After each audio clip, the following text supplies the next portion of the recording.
Баршаңызға сәлем, менің YouTube арнама қош келдіңіздер. Бүгін сіздермен өзімнің жасап жүрген жұмсақ, тәтті, сүтті қыз тортының рецептісімен бөлісетін боламын. Видеомды соңына дейін қарап, қолдап кетулеріңізді сұраймын. Сонымен тортымызды бастайық. Ең алдымен таза ыдысымызға жұмыртқаларымызды салып, жақсылап көпіршігенше миксерлеп алатын боламыз. Рецептінің толық нұсқасын төменгі описание бөлімінен көре аласыздар.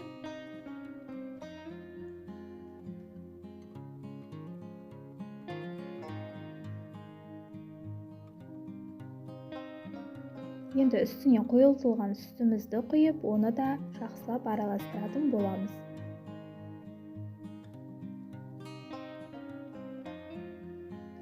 Алдын ала ерітілген сары майымызды да құйып, бір келкі масса болғанша миксерлейтін боламыз.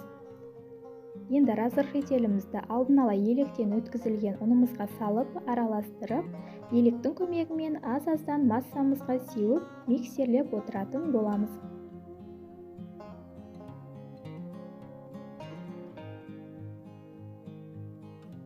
Міне көріп тұрғандарыңыздай менде қою да, сұйық та емес, орташа консистенция дайын болды.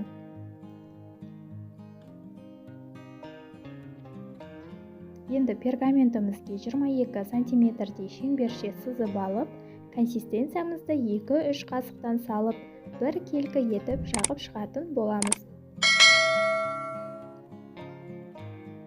Пешімізді алдын ала 180 градусқа қыздырып қоямыз.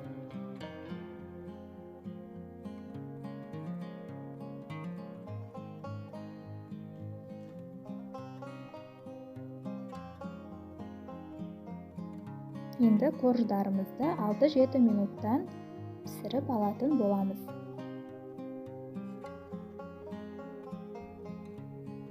Міне көріп тұрғандарыңыздай жұмсақ корждарымыз пісіп шығуда.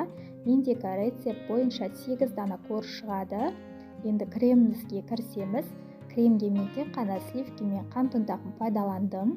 Творожный сыр қоспадым. Сіздер қалауларыңызбен творожный сыр қосып жасасаңыздар да болады. Енді тортымызды осындай қою кремімізбен жинақтайтын боламыз.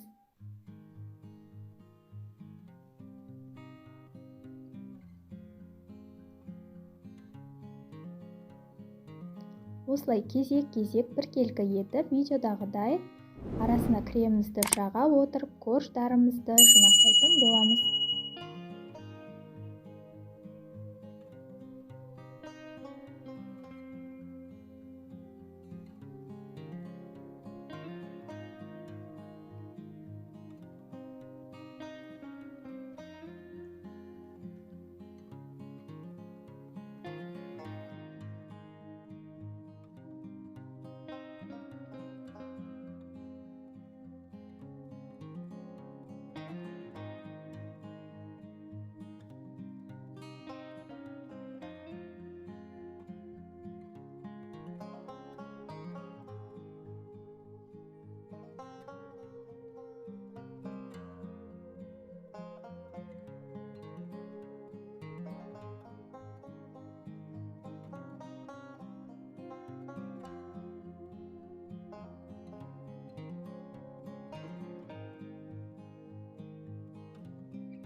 Мінекей көріп тұрғандарыңыздай мен тортым жинақталып болды.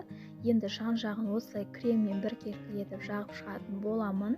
Бетін мен безендіруге тек қана крошканы ғана пайдаланамын.